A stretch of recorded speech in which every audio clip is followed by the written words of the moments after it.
Are you like Israel standing from afar? Faithful, yes. Maybe interested in God, yes, but still keeping God at afar, at a distance, Jesus at a distance, because maybe going that further is just a little too scary. Or can you take the daring step to actually go with Moses into God's presence?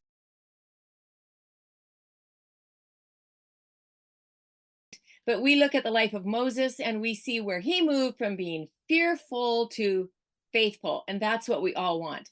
And so we're going to talk about that this week, how it's possible to do that. So I'm Grace Fox with your daily Bible verse, And I'm Kyle Norman. and we are really excited to be with you.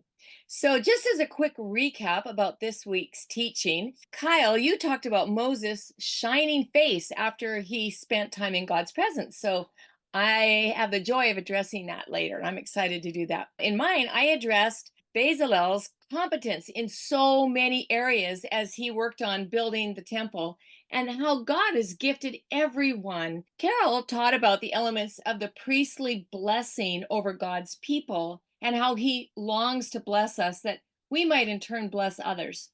Jessica discussed how God led his people with a cloud by day and a pillar of fire by night, and that as surely as he led his people through the wilderness with his presence very obvious, so he will lead his people today too.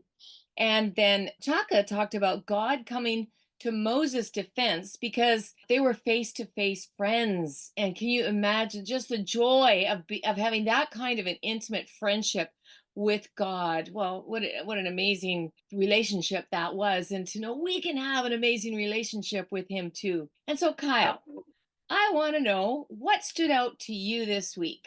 Well, what stood out for me, I loved everything. Like the more that we journey with Moses, the more that I love journeying with him, right? And I love the humanity that we see in this journey. And what really struck me was your reflection, Grace, on God choosing Bezalel. And I'm probably saying that horribly wrong. Who And knows? I don't know. exactly. And his right hand man, right? And so the thing that I loved is, and I went back to see how it is actually written in Exodus 35, as Moses is describing this, the Lord has chosen him, and it just kind of goes on and on and on. And he's filled in with the Spirit of God, and he's got wisdom, and he can do this thing and that thing and like the impression that I got is that Moses is kind of saying, like, man, Bezalel is so cool.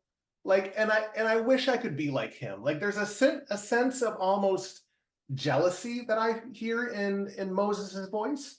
And for me, growing up as the proverbial middle child, I've always kind of struggled with comparisons. And so I tell people that I suffer from comparisonitis, and where I'm always trying to match kind of the greatness of older siblings or what the or other people. And so the tendency just to compare ourselves to others and always find ourselves lacking. It's like something that I've lived with so often.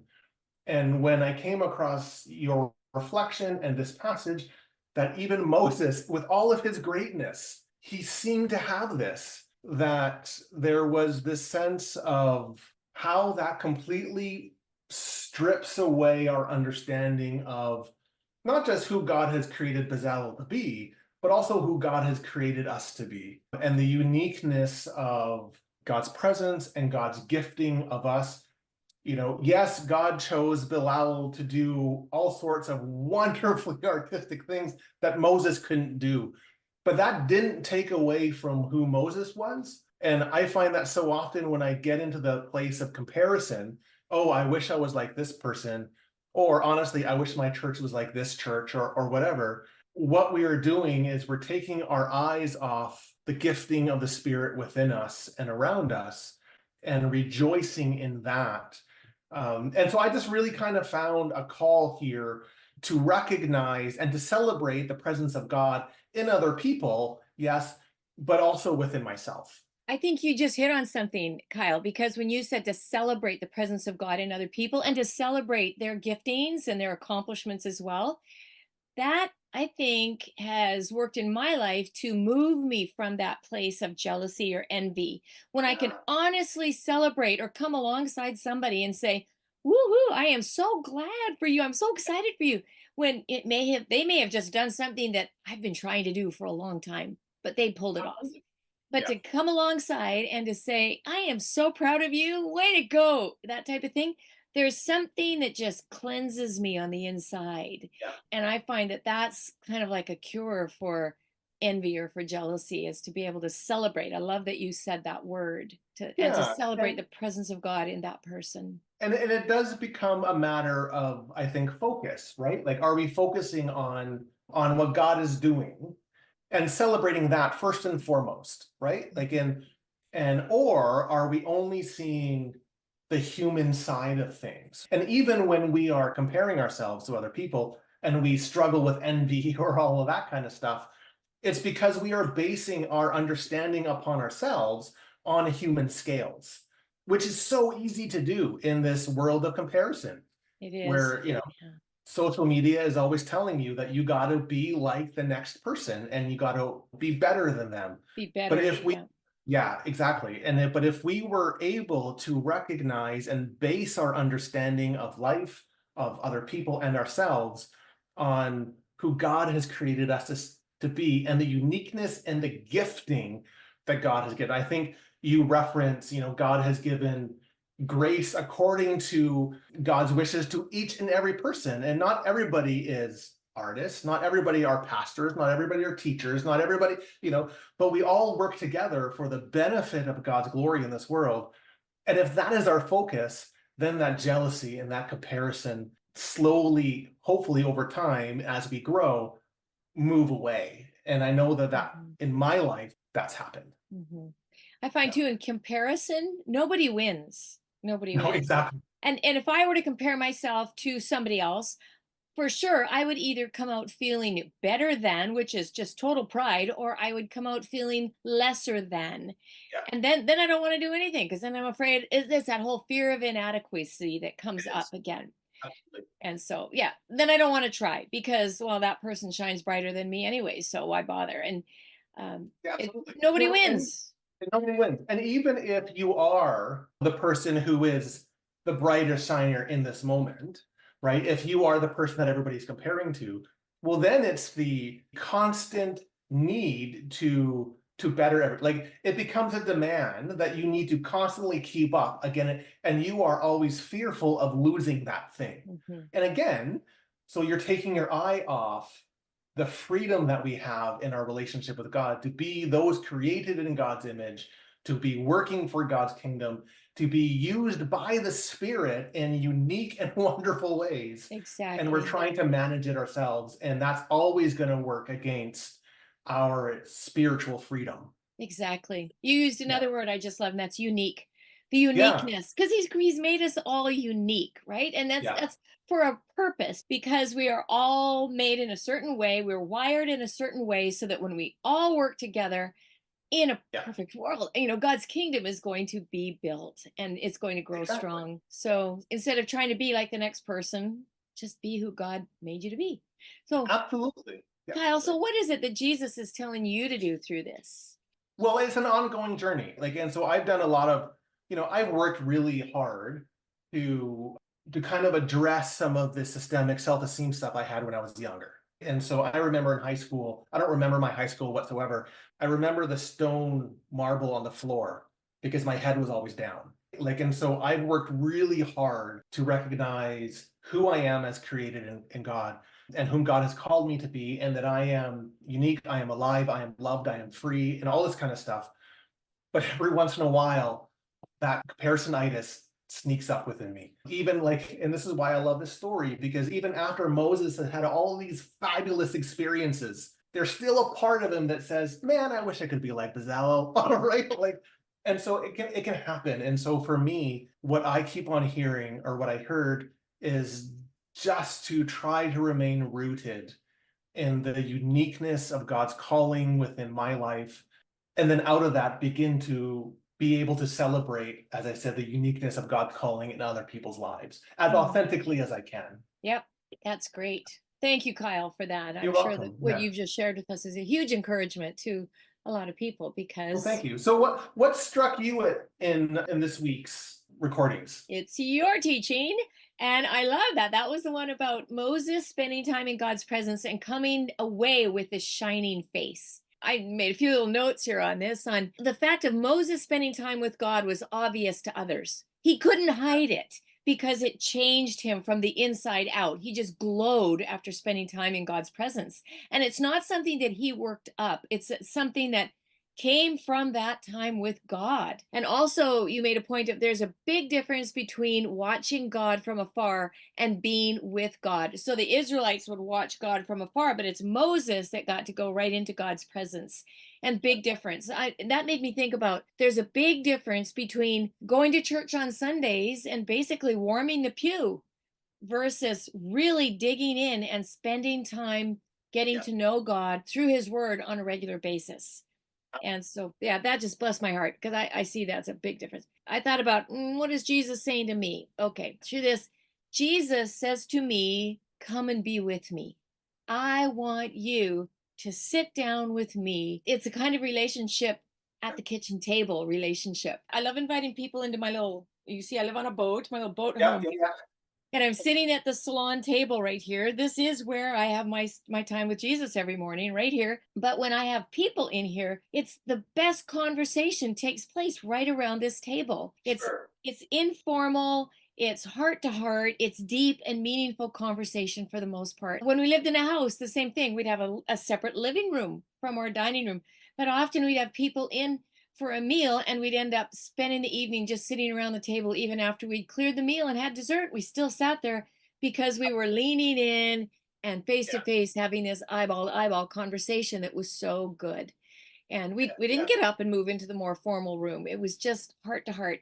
So I feel like Jesus is saying that's the kind of relationship I want you to enjoy with me. So just come sit with me. And also spending time, he's saying to me, spending time with me is going to show through you. It's going to be obvious to other people. And I was thought about that, and I realized it could be in my response. Maybe there's a long lineup at the grocery store checkout counter. I have things to do and places to go, but my impatience might sure. be building. But if I respond to somebody there at the till with a snippy remark, that is not going to bless Yeah. anybody. But if I've been spending time in Jesus' presence, I am going to be patient because that's one of the fruits of the Holy Spirit, like just that gentleness, a calmness, a quietness. I remember talking to someone who said he definitively did not put one of the Christian fishes, those the ichtheuses, on his car because he said, when I'm in my car driving on the highway, I am not a Christian. I'm like, so like Ouch.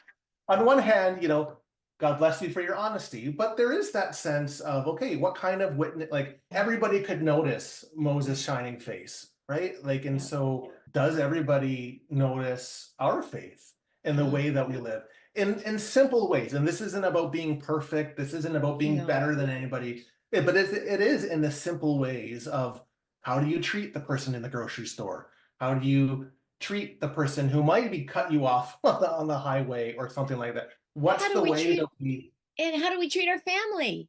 They're the how we ones treat our family? closest Yeah, to us, right? So we can be one kind of person out there and another kind of person at home. But I think the way we treat our family with those people that we're with all the time, do we say thank you? Even for a chore, an ordinary chore like taking out the sure. trash, just saying Yeah, thank you. Common courtesies and being thoughtful about yeah, towards other people, being thoughtful about their needs rather than our own all the time. And do we reflect Jesus? Do we yeah, reflect the light by spending yeah. time in the presence of the light? But I love how and I didn't necessarily articulate this as well as you did in my article, but how you talked about this intimate relationship, that's what Jesus wants of us, Mm, right? That this call, in some sense, and this is all this whole series is about, can we join Moses up the mountain? Where we can be in God's holy presence, because that's what God longs for us to be. And that's mhm. that's what we are invited to gracefully through Jesus. And so the question, I think, for all of us, and hopefully that our listeners will reflect on, is maybe kind of like, well, so are you like Israel standing from afar? Faithful, yes. maybe interested in God, yes, but still keeping God at at a distance, Jesus at a distance, because maybe going that further is just a little too scary? Or can you take the daring step to actually go with Moses into God's presence and experience how the glory of God changes us and Amen. all the wonders that happens? And I was thinking too, I remember when my three kids were just little ones. I did daycare. I was a licensed daycare provider at the time Okay, as well. And so to try to get little ones down for a nap all at the same time, that was a major feat. But like I would try to spend time in the Word of God early in the morning. I would get up at 6 and my kids would be stirring at 6:02. It was like they had sure. radar or something. Like, "Mom's up," and Yeah, all I just wanted a few minutes alone with my Bible and my Jesus, but it just yeah, didn't happen. So if I would get them all down for a rest in the afternoon, I might have 5 or 10 minutes. And there again, I would say seasons of life change.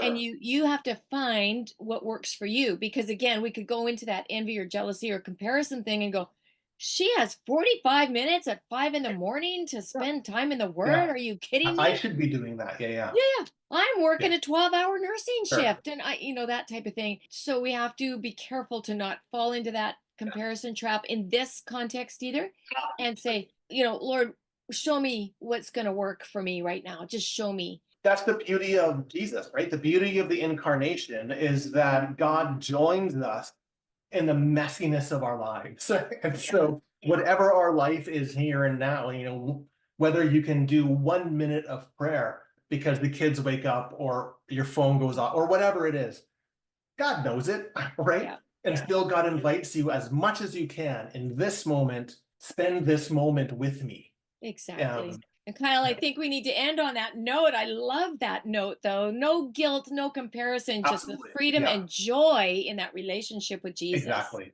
Yeah. Oh, yeah, beautiful.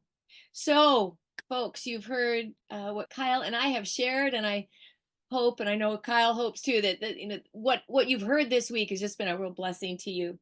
So you can catch more on our Your Daily Bible Verse podcast and the GodTube channel, and make sure to subscribe for powerful truths to grow your faith and deepen your intimacy with Christ. And we love to hear from you, so go ahead and post in the comment section. You could just say what really resonated with you from this week's teachings. We would love to hear from you. So, God bless, and we'll talk to you again.